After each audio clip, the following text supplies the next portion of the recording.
Ralph, you've been in college counseling for over 10 years and working with students, day in and day out. How do you approach the conversation with a student about this decision they're about to make, what life looks like after high school, beyond high school graduation? How do you approach those conversations? I think it's always great to start out with a conversation that includes what their desired career path is, what is the educational path that'll best get them there, what the cost associated with that educational path is. Also, things like what do they want in the future? Like, what kind of lifestyle do they want to have? Where do they want to live? Because I think when you establish those things, then the conversation is really about what's the return on your invested time and capital. And I think framing that in that way makes it a lot easier to have all of the other conversations about making choices about education and next steps with relation to their dollars.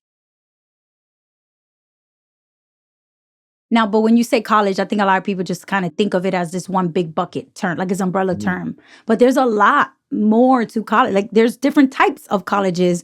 So if Mhm. somebody is thinking about college and they're sort of unsure, what are the different types of colleges a student might have as an option? Public schools, private schools, big schools, small schools, far away from home, close to home. Sometimes the conversation is, hey, do you want to be on a big campus where there are endless opportunities to meet people and you learn in a classroom that has lots of people, lots of different people you can interact with?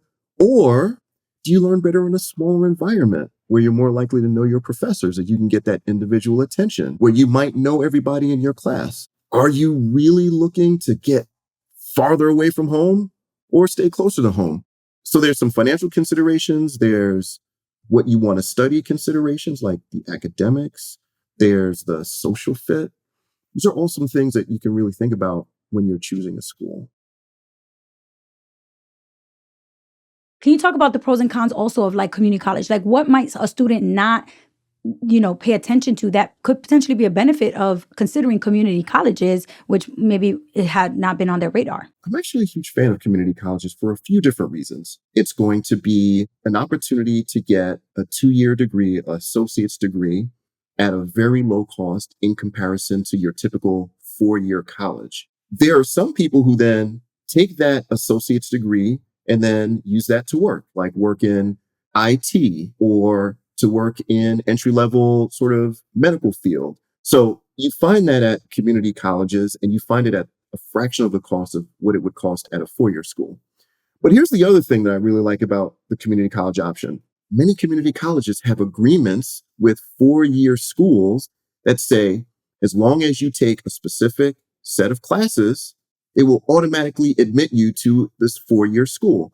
So for some students, it could make a lot of financial sense to say, I'm going to get 2 to 3 years of credits under my belt at community college prices and then go to a 4-year school that's more expensive to finish out my last 2 years or a year and a half.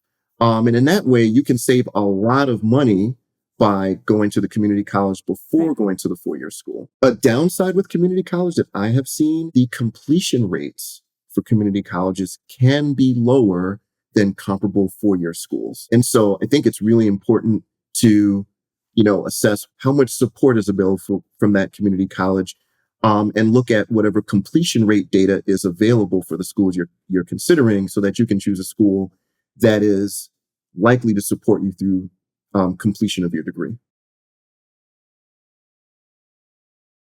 What are like the criteria or like the list of things that students should consider? Because I remember just getting a bunch of pamphlets in the mail, seeing a bunch of ads online for all these different colleges and universities, and they're all wanting you to apply and go to their school, but you sort of have to have some criteria for like what is the right fit for you. You mentioned like pay attention to the graduation rates and look at what support you'll get.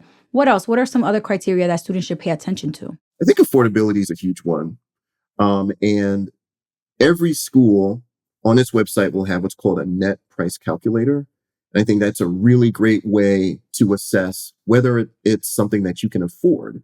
I look at the 6-year graduation rate of a school.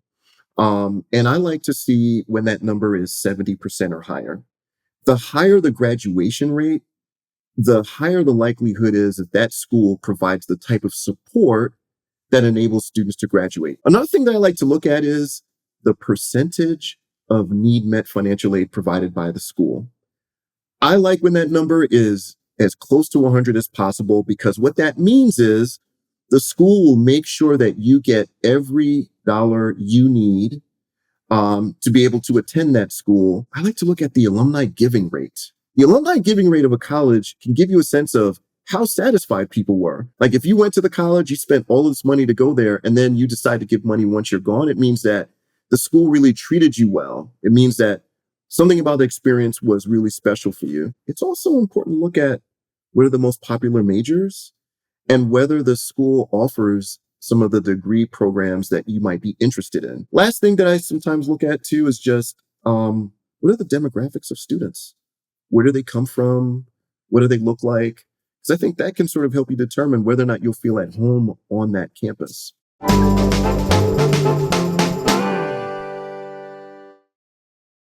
I learned a lot when I was talking to Ralph, and I hope you did too. So I want to go ahead and review some of the new vocabulary terms that he brought up.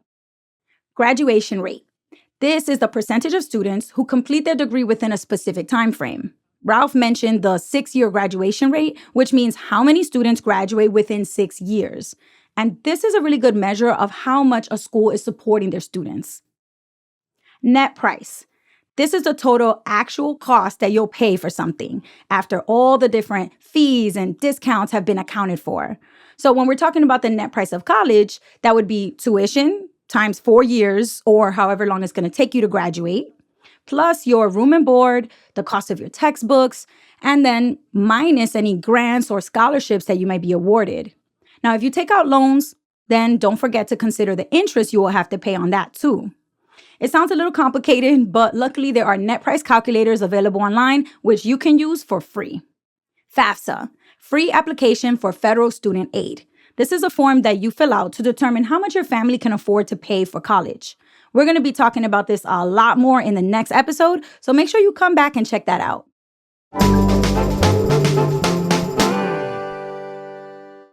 So in this episode, you heard us talk about how important it is to use tools that can help you make the decision about paying for college. And one example we talked about was a net price calculator. Now, a lot of different colleges and universities are going to have their own net price calculator that you can use. But for this example, I'm just going to go with the one on the Stony Brook website. So I live in Florida. I'm going to go ahead and put my state, enter my zip code.